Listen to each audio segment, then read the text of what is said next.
আল্লাহ তাআলা বলছেন, হে মানব সকল, তোমরা সকলেই জেনে রাখো,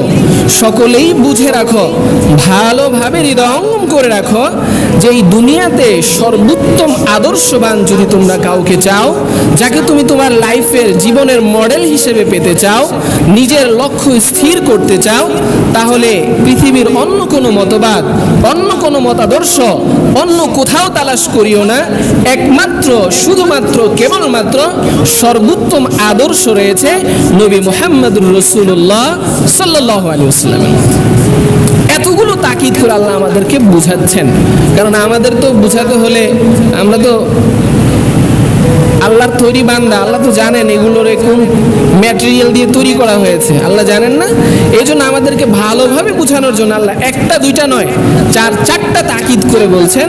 নিশ্চিতভাবে তোমাদের জন্য উত্তম আদর্শ হচ্ছেন